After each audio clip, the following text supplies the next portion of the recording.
Good evening, ladies and gentlemen. Welcome to Reference Point. I'm your host, Dave Cokerhook. Welcome back to this second segment of our discussion about doing business in China. And with me again is Cindy Light. Cindy, welcome back. Appreciate your coming back for the second show here at Reference Point.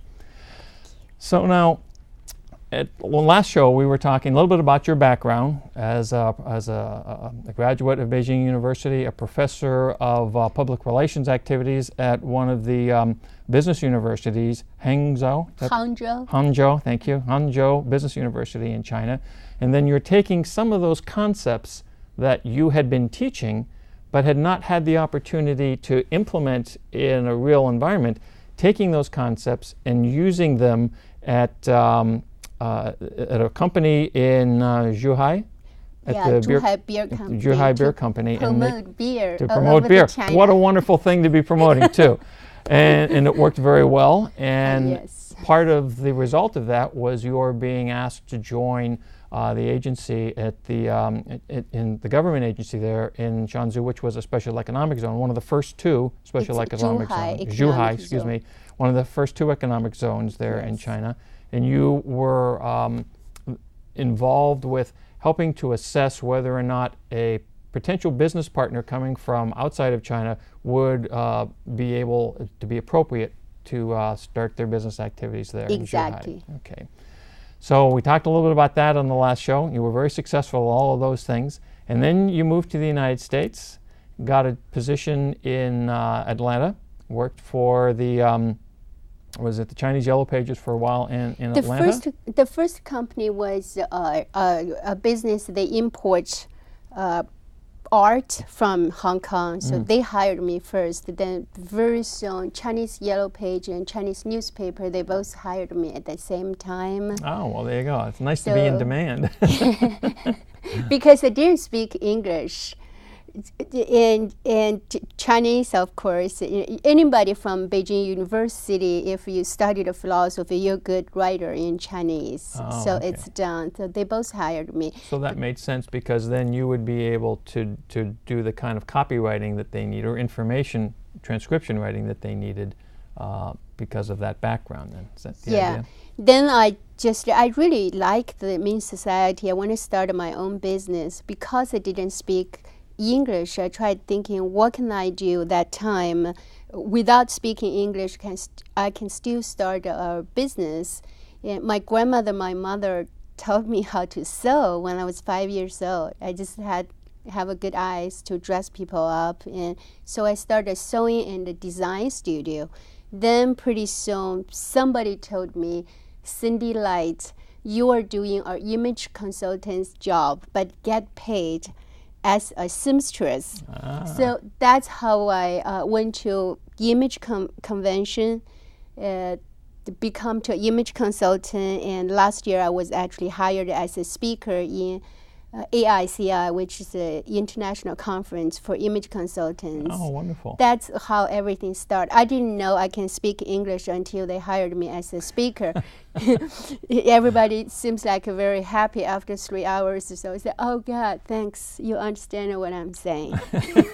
Well, that sounds like it worked out really well. It's absolutely great. That's fantastic. Now, we're going to get back to discussing some of the things about the cultural differences relative to doing business in China, etc. But you actually have reached a point in your career development where you are writing a book. Is that correct? Yes.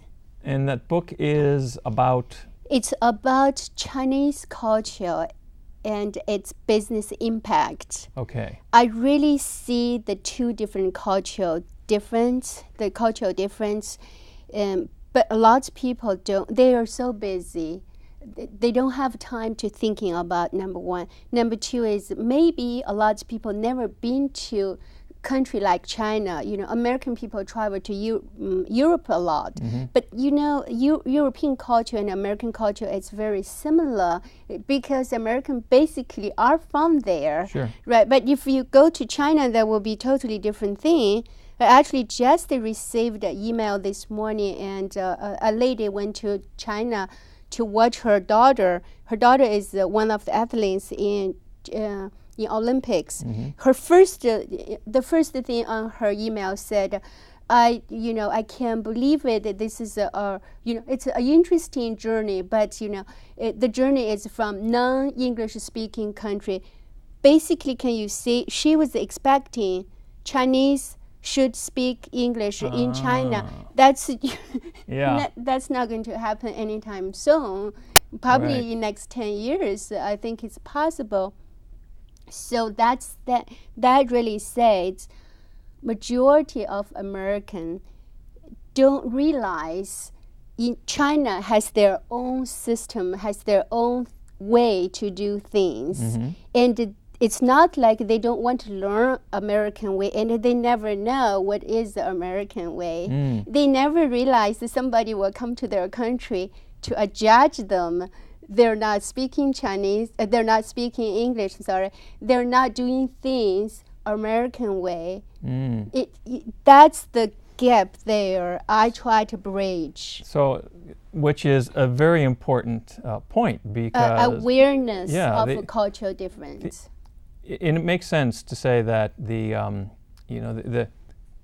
people in China who have not had an opportunity, for whatever the reasons, they haven't had the opportunity to engage with Americans or Germans or Italians or Australians or whatever. Okay, so there is absolutely no reference that they can make to a reference point, which is great because that's works out for the name of the show too, but there's no point of reference that they have to how are these people, these business people or these tourists from these other countries going to act and behave, etc., and how much different is it than the way that life normally is in China.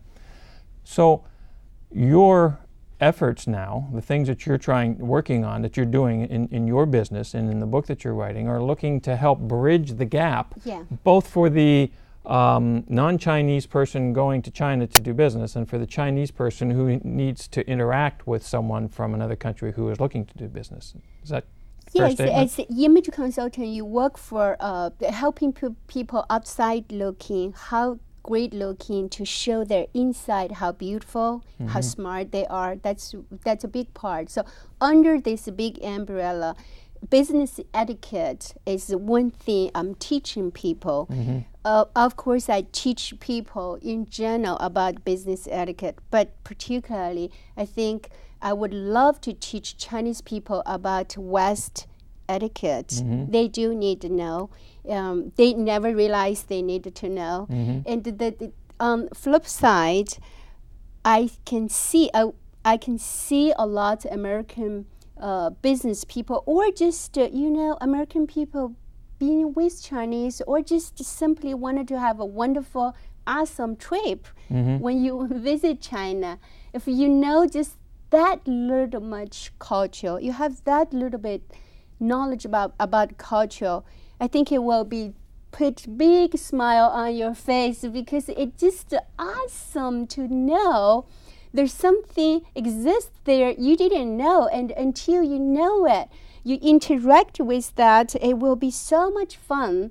And imagine you in business, if you have a confidence, the day you arrived in China, and just by little things, you know how to do it in Chinese way, and you're going to get more trust, more respect, and you're going to feel more harmony and more success.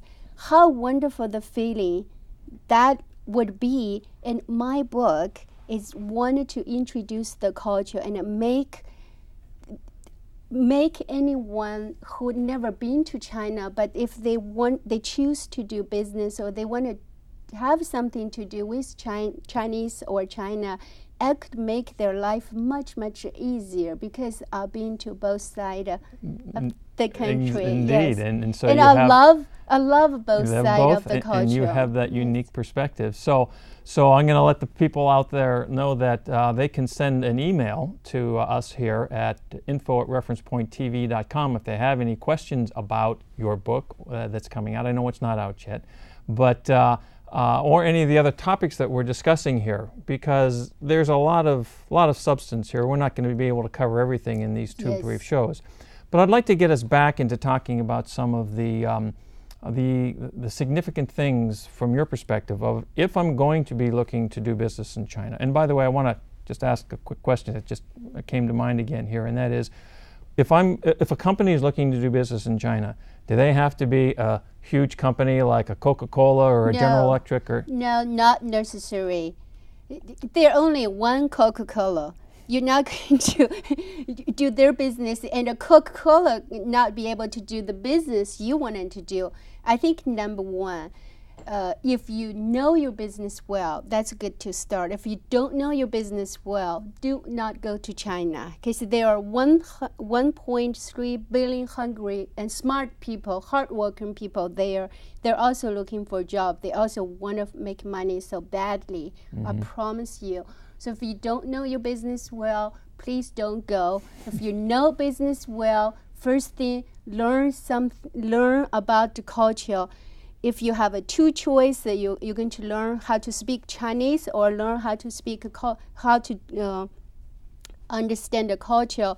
My suggestion is learn culture before you try speaking Chinese, because if you understand the culture, you can hire an interpreter to say what you want that person to say at the right time. Even although you know how to speak in Chinese, you may still don't know what is the right time. So it's the behavior. We have a saying here in the U.S., actions speak louder than words.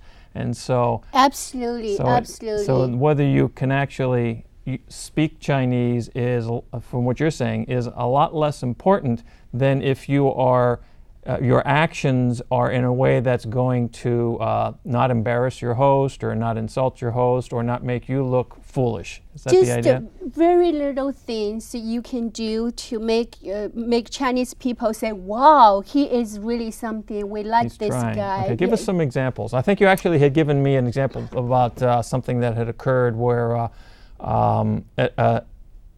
an American was giving I think it was an American giving a Chinese person a gift that they made a mistake in terms of what they thought they were being very gracious, and it turned out to create a problem. For example, it gave. Since you mentioned that one, there are few things you never give as a gift. And by the way, Chinese like to give you a gift. They have like non-spoken rules like that. When people meet first time, it doesn't matter business partner or friends, they always bring gift. They're called see you gift, first time meet you gift, whatever you name it, but you have to bring gift. And they are expecting to receive gift if you're first time meeting them. If they also will return the gift to you. So gift exchange is a big deal in a social or business environment. But certain things you just never give away as a gift. For example, clock. Clock you don't give as a gift because the pronunciation of clock in Chinese is 钟. 钟, it's also the pronunciation is finished and end. So imagine we just start a business partnership. Here you go, it's our clock. So basically, you were thinking about, God, you just started. Now you're telling me finished. So that's. And if you don't know those things, you can create a problem. And you actually know someone that happened to. Yes, that happened exactly. And this guy lost a business partner just by giving a wrong gift. That's in business. And something else, if you represent a wrong gift, for example, yellow roses. If you give it to a girlfriend, that means goodbye. Of course, Americans don't know something like that. Right. So if you understand, okay, here's the thing. There are books about what you do in China. Yes, probably there are 90 things in yes part and another 99 points on the no part. Right. But if you understand why, where this come from, and you don't have to remember all those things. Basically good manners are all from common sense. This is just one example. But some of that in terms of good manners and common sense does have a unique cultural perspective. Absolutely. I want to bring up one example. It's really true. In China, business decision, it's not made in office. I say it again. Business decision is made at the dining table. The dining table. I also could say any major decisions, it's made at the dining table. It's not in the office. You maybe sign a contract in the office, but that's just how that's just part of a procedure. The decisions, it's made in the social environment. So in China, business never be only a business. The social and the business, they blend in together, so you really need to know how to dealing with Chinese. So let's take a little look at this for a minute, because there's only one of you, unfortunately, right? And so if someone is looking to try to understand some of this information, are there good resources that are available to people to be able to learn some of these important points, some of the cultural differences, some of the right things and the wrong things, so that they can operate reasonably well if they go to China? Yes, there are wonderful books available, and they're not very expensive. You can find from your local library. You can also order from a bookstore. They're not always on the shelves. About cultural part. Some it's really, really huge book, and you don't need that much information. You can find a really good book. I have some You examples. brought a couple of these I things. bought some couple examples to show you. This book, it's a wonderful book, and I really love this book. They are not exactly, probably still a little bit mistake there, and I can show you there. For example, at the dining, in this book, the dining section, there are a little bit mistake there, but in general, this is a wonderful, wonderful book to learn about Chinese culture, I think. No, this is like a travel guidebook, or not this is a travel. business book? This is a Chinese business etiquette. It's Okay, so this is a business book. Okay. It's going to be, it's not only for business. I think if, as I say, if you want to do business with China, or if you already have business in China, or you want to have anything to do with Chinese, this is a good book. Let me ask you a little bit about that then, because there are a lot of people from China who are living in the United States. Some of them are permanent residents. Some of them have become American citizens like yourself. And yet they're, they are Chinese, right? They grew up with these perspectives, this cultural heritage and whatever. So how important does it become for we as Americans who have friends or people that we do business with here who are in the United States doing business to understand some of these important cultural things that we should know if we're going to China? I don't know if I'm asking the question right, but because you don't want to offend your friends, they're here in my country, right? And we're doing business together.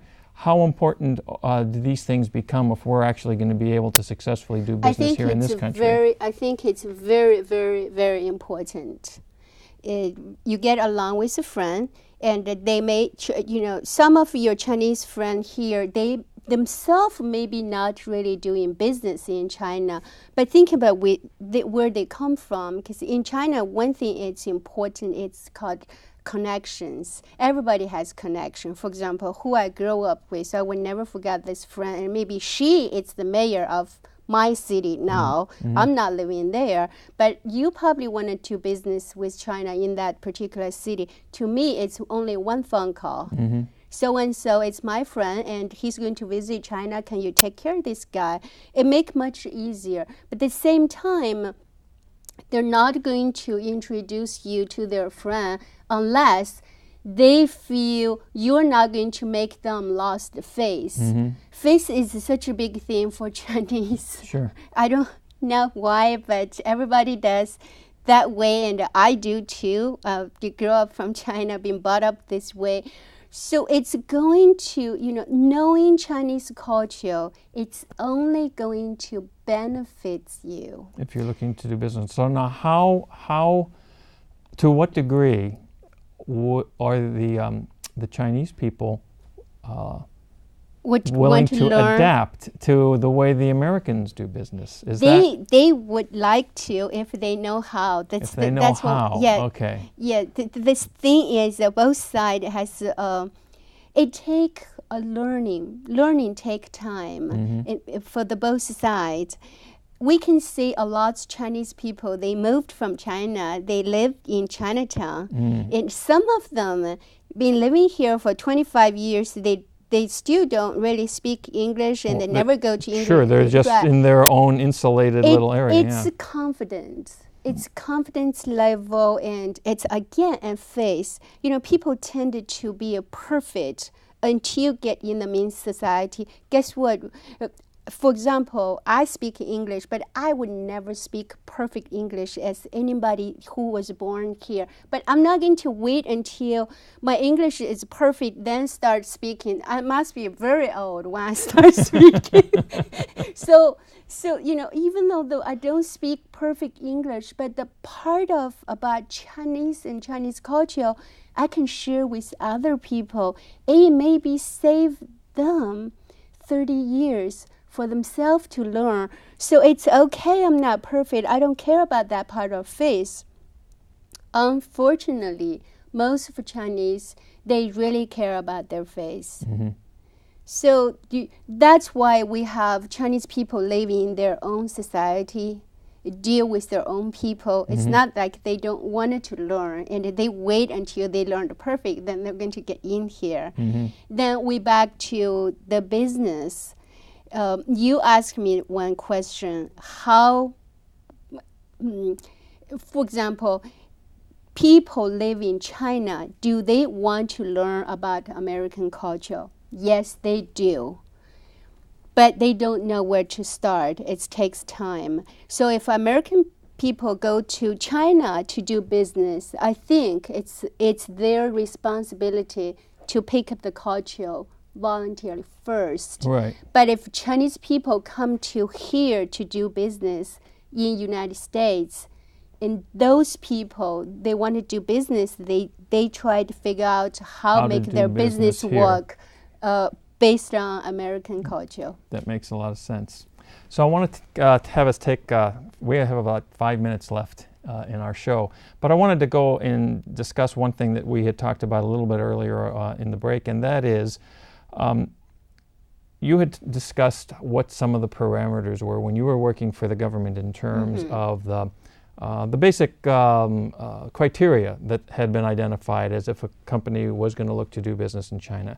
And those things have changed, obviously, over time because a lot has happened in the last 15 years. So something that you had mentioned to me that was actually a surprise to me, a very pleasant surprise, was that while the central government in China does have a set of primary...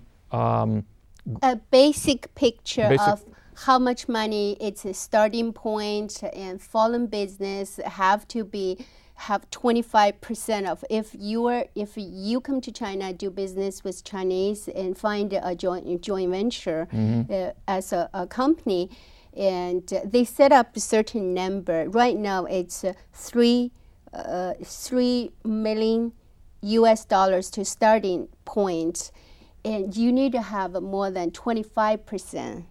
So you're not putting all the money. So you don't. So the company doesn't have to come in with $3 million. It has to be able to know that it has assets of at least cash assets of at least 25% of that to be able to get things going. So there are a couple of primary criteria that the government sets, but the main decision for whether a business will or will not is at the local level. It's local level. For example, if you go to this part of China, you want to have a manufacturer over there, you have to thinking about if your business fit in there, can you find people work for you in this area? And central government has nothing to do with that. They just only have a big picture, and they send a document to all over the China. And so who decide is that okay to issue your business license? It's the local government right there. And I'm pretty sure if you go to inland China, sometimes you can even get lower money if you start a lower money because they need you badly. Right. They want you put money there. That raises another question. We had talked about initially there were 2 special economic zones. Yes. And then it has grown to quite a few others. And is it, can you do business, can a foreign company do business anywhere in China now? Or is it still somewhat, there are certain regions, certain cities, certain locations where you can do foreign investment, but it's not nationwide? No, it's really nationwide. It started from 2 little cities from right here, Shenzhen and Zhuhai. Then that was 1980s. Then 10 years later, it started 14 cities, 14 open city start from Tianjin all the way down by coastline. Now it's really all over the China. Actually, in fact, Chinese government is really encouraging all the foreigners go to West. For example, Qinghai, that's where I was born. The province there, right next to Tibet. This is Tibet. This is Xinjiang. So if you're going to go to West, you actually will have better benefits. It'll be easier. They're looking. It's much easier to get a business there. license, but the disadvantage is maybe transportation, maybe the language, maybe the instructor. Sure, and there are some things to consider. So at this point, though, we're reached that point in this show where we're going to have to end off. But I really think that we've talked about some very important, interesting things. I appreciate the background that you have and the perspective, Cindy, that you bring to the idea of cultural exchange, of being able to, not just in business, but into personal interaction relationships between bringing 2 cultures together. So folks out there, we appreciate your being here, and we hope that you've enjoyed this show. And if you have any thoughts or questions about what we're doing here at Reference Point, thoughts for questions for Cindy, want to know more about what it is that she's able to do as an image and cultural consultant, please send us your query. Send a question to info@referencepointtv.com. So Cindy, thank you again for being here. It's a pleasure to have you as a guest, and we'll have to have you come back again in the not too distant future and do this some more. And folks, thank you for being there and watching us at Reference Point, and we'll see you next time.